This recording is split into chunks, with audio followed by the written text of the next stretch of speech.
ವಿಧಾನ ಪರಿಷತ್ ಚುನಾವಣೆ ಆದಂತ ಸಂದರ್ಭದಲ್ಲಿ ಕ್ರಾಸ್ ವೋಟಿಂಗ್ ಆಗಿತ್ತು. ಕ್ರಾಸ್ ವೋಟಿಂಗ್ ಆದ ನಂತರ ಬಿವೈ ವಿಜಯೇಂದ್ರ ಅವರಿಗೆ ಎಲ್ಲೋ ಒಂದ್ ಕಡೆ ಆತಂಕ ಕೂಡ ಎದುರಾಗಿತ್ತು. ಅದೇ ರೀತಿಯಾಗಿ ಆರ್ ಅಶೋಕ್ ಅವರಿಗೂ ಕೂಡ ಆತಂಕ ಎದುರಾಗಿತ್ತು. ಅಡ್ಡ ಮತದಾನದ ಘಟನೆ ಬಳಿಕ ಬಿವೈ ವಿಜಯೇಂದ್ರ ಅವರು ಅಲರ್ಟ್ ಆದ್ರ. ಪಕ್ಷದೊಳಗಿನ ಬಂಡಾಯ ಶಮನಕ್ಕೆ ಇದೀಗ ವಿಜಯೇಂದ್ರ ಅವರು ಮುಂದಾಗ್ತಿದ್ದಾರೆ ಅಂತ ಹೇಳಲಾಗ್ತಾ ಇದೆ.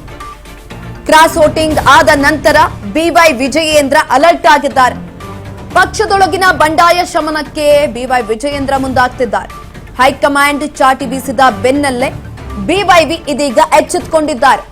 ಶಾಸಕರು ಪಕ್ಷದ ಹಿರಿಯ ನಾಯಕರ ಜೊತೆ ಮೀಟಿಂಗ್ ಅನ್ನ ಮಾಡ್ತಿದ್ದಾರೆ. ಬಹಿರಂಗವಾಗಿ ಕಿತ್ತಾಡ್ಕೊಳ್ತಿರುವಂತಹ ನಾಯಕರ ಮೇಲೆ ಕಣ್ಣನ್ನ ಕೂಡ ಇಡಲಾಗಿದೆ.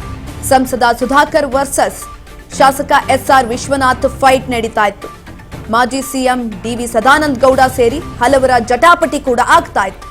ರೆಬಲ್ ನಾಯಕರನ್ನ ಕರೆಸಿ ಚರ್ಚೆ ನಡೆಸ್ತಾ ಇದ್ದಾರೆ ಬಿವೈ ವಿಜಯೇಂದ್ರ. ಇದೀಗ ಪಕ್ಷದಲ್ಲಿ ಭಿನ್ನಾಭಿಪ್ರಾಯ ಮೂಡದಂತೆ ಜಾಗೃತಿಯನ್ನ ಮೂಡಿಸಿದ್ದಾರೆ ಬಿವೈ ವಿಜಯೇಂದ್ರ ಅವರು. ಪಕ್ಷದಲ್ಲಿ ಬಣ ರಾಜಕೀಯಕ್ಕೆ ಅವಕಾಶ ಕೊಡದಂತೆ ಎಚ್ಚರಿಕೆಯನ್ನ ಕೂಡ ಕೊಟ್ಟಿದ್ದಾರೆ. ಪದೇ ಪದೇ ಹೇಳಿಕೆ ನೀಡಿದ್ರೆ ಮುಲಾಜಿಲ್ಲದೆ ಕ್ರಮವನ್ನ ತೆಗೆದುಕೊಳ್ಳಲಾಗತ್ತೆ ಅಂತ ವಾರ್ನಿಂಗ್ ಅನ್ನ ಮಾಡ್ತಿದ್ದಾರೆ. ಈ ಸಂದರ್ಭದಲ್ಲಿ ಕ್ರಾಸ್ ವೋಟಿಂಗ್ ಆದ ನಂತರ ಬಿವೈ ವಿಜಯೇಂದ್ರ ಅವರು ಅಲರ್ಟ್ ಆಗಿರುವಂತೆ ಕಾಣಿಸ್ತಾ ಇರುವಂತದ್ದು. ಒಂದ್ ಕಡೆನಲ್ಲಿ ಅವ್ರಿಗೂ ಕೂಡ ಆತಂಕ ಮನೆ ಮಾಡಿತ್ತು.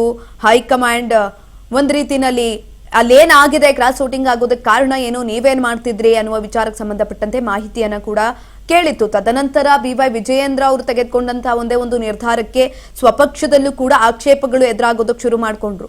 ಕ್ರಾಸ್ ವೋಟಿಂಗ್ ವಿಚಾರದಲ್ಲಿ ಆಣೆ ಪ್ರಮಾಣ ಪಾಲಿಟಿಕ್ಸ್ ಅನ್ನ ತರೋದಕ್ಕೆ ಶುರು ಮಾಡ್ಕೊಂಡ್ರು. ಧರ್ಮಸ್ಥಳ ಟಾಪಿಕ್ ಅನ್ನ ತೆಗೆದ್ರು. ಅಲ್ಲಿಗೆ ಹೋಗಿ ಆಣೆ ಪ್ರಮಾಣ ಮಾಡೋಣ ಅಂತ ಹೇಳಿದ್ರು. ಅದಕ್ಕೆ ಪ್ರಹ್ಲಾದ್ ಜೋಶಿ ಸೇರಿದಂತೆ ಹಲವರು ಆಕ್ಷೇಪವನ್ನ ವ್ಯಕ್ತಪಡಿಸಿದ ನಂತರ ಅದನ್ನ ಹಿಂಪಡೆದುಕೊಂಡ್ರು. ತದನಂತರ ಒಂಟಿಯಾಗಿ ಧರ್ಮಸ್ಥಳಕ್ಕೆ ಹೋಗ್ತಾರೆ. ಶ್ರೀ ಕ್ಷೇತ್ರ ಮಂಜುನಾಥನ ಸ್ವಾಮಿ ದರ್ಶನವನ್ನ ಮಾಡ್ಕೊಂಡು ಬಂದು ಹೈಕಮಾಂಡ್ ಚಾಟಿ ಬೀಸಿದ ಬೆನ್ನಲ್ಲೇ ಇದೀಗ ಅಲರ್ಟ್ ಆಗಿರುವಂತದ್ದು. ಪಕ್ಷದಲ್ಲಿ ಯಾವುದೇ ರೀತಿಯಾದಂತಹ ಭಿನ್ನಾಭಿಪ್ರಾಯಗಳು ಇರಬಾರದು, ಬಣ ರಾಜಕೀಯಕ್ಕೆ ಅವಕಾಶವನ್ನೇ ಕೊಡಬಾರದು ಅಂತ ಎಚ್ಚರಿಕೆಯನ್ನ ಕೂಡ ಕೊಡ್ತಿದ್ದಾರೆ.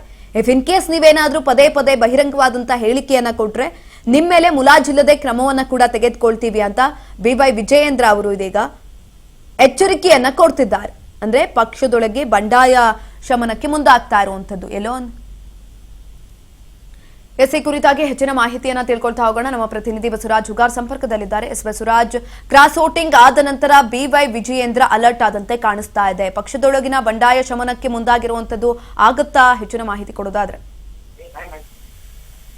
ಸುಕನ್ಯಾ, ಈಗಾಗಲೇ ಒಂದ್ ಕಡೆ ರಾಜ್ಯ ಬಿಜೆಪಿ ಪಾಳಯದಲ್ಲಿ ಅಡ್ಡ ಮತದಾನ ಅನ್ನುವಂಥದ್ದು ದೊಡ್ಡ ಮಟ್ಟಿಗೆ ಕೂಡ ಚರ್ಚೆಗೆ ಗ್ರಾಸವಾಗಿತ್ತು. ಈ ಬಗ್ಗೆ ಹೈಕಮಾಂಡ್ ನಾಯಕರು ಕೂಡ ಇದನ್ನ ಗಂಭೀರವಾಗಿ ಪರಿಗಣಿಸಿ ರಾಜ್ಯದಲ್ಲಿ ಆಗಿರ್ತಕ್ಕಂಥ ಕೆಲವೊಂದಿಷ್ಟು ಅಡ್ಡ ಮತದಾನ, ಭಿನ್ನ ಮತ ಏನಾಗಿದೆ ಇದನ್ನ ಶಮನ ಮಾಡುವಂತ ಪ್ರಯತ್ನ ಮಾಡಬೇಕು. ಇನ್ನು ಮುಂದೆ ಈ ತರಹ ಘಟನೆ ಆದಂತ ಸಂದರ್ಭದಲ್ಲಿ ಸೂಕ್ತವಾಗಿರುವ ಕ್ರಮವನ್ನು ಕೈಗೊಳ್ತೇವೆ ಅನ್ನುವಂತ ನಿಟ್ಟಿನಲ್ಲಿ ಕಟ್ಟುನಿಟ್ಟಿನ ಸೂಚನೆಯನ್ನ ರಾಜ್ಯ ಬಿಜೆಪಿಯ ರಾಜ್ಯಾಧ್ಯಕ್ಷರಾಗಿರ್ತಕ್ಕಂಥ ವಿಜಯೇಂದ್ರ ಅವರಿಗೆ ಮತ್ತೆ ವಿರೋಧ ಪಕ್ಷ ನಾಯಕರಾಗಿರ್ತಕ್ಕಂಥ ಆರ್ ಅಶೋಕ್ ಅವರಿಗೂ ಕೂಡ ನೀಡಿರ್ತಕ್ಕಂಥದ್ದು.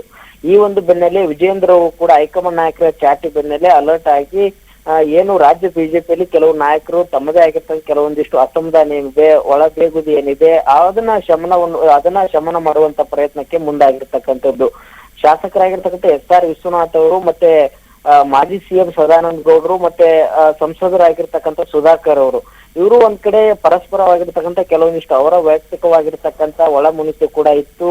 ಕೆಲವೊಂದಿಷ್ಟು ಬಹಿರಂಗವಾಗಿರ್ತಕ್ಕಂಥ ಹೇಳಿಕೆ ಕೊಡುವ ಮುಖಾಂತರ ಅಸಮಾಧಾನ ಕೂಡ ಹೊರ ಹಾಕಿದ್ರು. ಮತ್ತೆ ಅವರೇ ಒಂದಿಷ್ಟು ಪರ ವಿರೋಧಗಳ ರೀತಿಯಲ್ಲೂ ಕೂಡ ಒಂದು ಗಲಾಟೆ ಕೂಡ ಮಾಡ್ಕೊಂಡಿದ್ರು.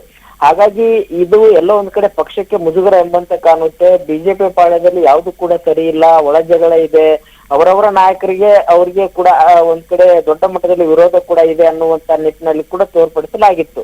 ಹಾಗಾಗಿ ಈ ಒಂದು ನಿಟ್ಟಿನಲ್ಲಿ ವಿಜಯೇಂದ್ರ ಅವರು ಕೂಡ ಒಂದ್ ಕಡೆ 3 ಜನ ನಾಯಕರನ್ನು ಕೂಡ ಒಂದು ಸಂಧಾನ ಸಭೆ ನಡೆಸುವ ಮುಖಾಂತರ ಯಾವುದೇ ಸಂದರ್ಭದಲ್ಲಿ ಕೂಡ ಪಕ್ಷಕ್ಕೆ ಮುಜುಗರ ಆಗುವಂತ ನಿಟ್ಟಿನಲ್ಲಿ ಪರಸ್ಪರವಾಗಿರ್ತಕ್ಕಂಥ ಹೇಳಿಕೆಯನ್ನ ಕೊಡುವಂತದ್ದು, ಬಹಿರಂಗವಾಗಿರ್ತಕ್ಕಂಥ ಹೇಳಿಕೆ ಕೊಟ್ಟಂತ ಸಂದರ್ಭದಲ್ಲಿ ಪಕ್ಷದಿಂದ ನೋಟಿಸ್ ಕೂಡ ಕೊಡಲಾಗುತ್ತೆ ಮತ್ತೆ ಸೂಕ್ತ ಕ್ರಮವನ್ನು ಕೂಡ ಕೈಗೊಳ್ತೇವೆ. ಏನೇ ನಿಮ್ಮ ಒಳಜಗಳು ಇದ್ರು ಸಹಿತ ಅದನ್ನ ಪಕ್ಷದ ವೇದಿಕೆಯ ಒಳಗಡೆ ಚರ್ಚೆ ಆಗ್ಬೇಕು, ಅದನ್ನೆಲ್ಲವೂ ಕೂಡ ಬಗೆಹರಿಸೋಣ. ಆದ್ರೆ ಬಹಿರಂಗವಾಗಿರ್ತಕ್ಕಂಥ ಹೇಳಿಕೆ ಕೊಡುವ ಮುಖಾಂತರ ಪಕ್ಷಕ್ಕೂ ಕೂಡ ಮುಜುಗರ ಉಂಟು ಮಾಡಿದ್ರೆ ಪಕ್ಷ ಶಿಸ್ತು ಕ್ರಮದ ರೀತಿಯಲ್ಲಿ ಕೂಡ ಕ್ರಮ ಕೈಗೊಳ್ಳುತ್ತೆ ಅನ್ನುವಂತ ನಿಟ್ಟಿನಲ್ಲಿ ಎಚ್ಚರಿಕೆಯ ಮಾತುಗಳನ್ನು ಕೂಡ ಈಗ ಒಂದು SR ವಿಶ್ವನಾಥ್ ಅವರಾಗಿರ್ಬೋದು, ಸದಾನಂದ ಗೌಡ್ರ ಆಗಿರ್ಬೋದು, ಮತ್ತೆ ಸುಧಾಕರ್ ಅವರಾಗಿರ್ಬೋದು, ಇವರು ಕೂಡ ಕರೆಸಿ ಕೆಲವೊಂದಿಷ್ಟು ಸೂಚನೆಗಳನ್ನು ಕೂಡ ವಿಜೇಂದ್ರ ಅವರು ಕೊಟ್ಟಿರ್ತಕ್ಕಂಥದ್ದು. ಹಾಗಾಗಿ ಆ ಸಂಧಾನ ಕಾರ್ಯಕ್ರಮ ಕೂಡ ಒಂದ್ ಕಡೆ ಸಫಲವಾಗಿದೆ ಅನ್ನುವುದು. ಯಾಕಂತಂದ್ರೆ SR ವಿಶ್ವನಾಥ್ ಅವರು ಕೂಡ ಸಂಧಾನ ಸಭೆ ಆದ ಬಳಿಕ ಕೂಡ ಮಾತನಾಡಿದ್ರು, ನಮಗೂ ಕೂಡ ರಾಜ್ಯಾಧ್ಯಕ್ಷರು ಕೆಲವೊಂದಿಷ್ಟು ಸೂಚನೆಗಳನ್ನು ಕೊಟ್ಟಿದ್ದಾರೆ. ಅದರಂತೆ ಕೂಡ ಈ ಹಿಂದೆ ಕೆಲವೊಂದಿಷ್ಟು ಘಟನೆಗಳು ಕೂಡ ನಡೆದು ಆಯಾ ಸಂದರ್ಭಕ್ಕಾಗಿದ್ದಾವೆ. ಹಾಗಾಗಿ ಮುಂದೆ ನಾವೆಲ್ಲರೂ ಕೂಡ ಒಗ್ಗಟ್ಟಿನಿಂದ ಪಕ್ಷದ ಅಡಿಯಲ್ಲಿ ಕೆಲಸ ಮಾಡ್ತೇವೆ ಅನ್ನುವಂತ ನಿಟ್ಟಿನಲ್ಲಿ ಕೂಡ ಹೇಳಿಕೆಯನ್ನು ಕೂಡ ಕೊಟ್ಟಿರ್ತಕ್ಕಂಥದ್ದು. ಹಾಗಾಗಿ ಹೈಕಮಾಂಡ್ ನಾಯಕರ ಚಾಟಿ ಬೆನ್ನಲ್ಲೇ ವಿಜೇಂದ್ರ ಅವರು ಪಕ್ಷದಲ್ಲಿನ ಒಳಬೇಗುದಿ ಏನಿದೆ, ಒಂದಿಷ್ಟು ಅಸಮಾಧಾನ ಇದೆ, ಅದನ್ನ ಒಂದು ಸರಿಪಡಿಸುವಂತ ಪ್ರಯತ್ನಕ್ಕೆ ಮುಂದಾದಂತೆ ಕಾಣ್ತಾ ಇದೆ. ಸುಕನ್ಯಾ, ಓಕೆ, ಧನ್ಯವಾದಗಳು ಬಸವರಾಜ್ ಹೆಚ್ಚಿನ ಮಾಹಿತಿಗಾಗಿ.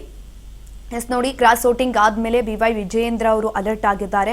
ಪಕ್ಷದೊಳಗೆ ಆಗ್ತಾ ಇರುವಂತಹ ಆಂತರಿಕ ಬೇಗುದಿ ಆಗಿರಬಹುದು, ಬಂಡಾಯ ಶಮನಕ್ಕೆ ಮುಂದಾಗಿರುವಂತದ್ದು. ಹಾಗಾಗಿ ಮೀಟಿಂಗ್ ಅನ್ನ ಮಾಡಿದ್ದಾರೆ. ಮೀಟಿಂಗ್ ಅಲ್ಲಿ ಒಂದು ಎಚ್ಚರಿಕೆಯನ್ನ ಕೂಡ ಕೊಟ್ಟಿದ್ದಾರೆ.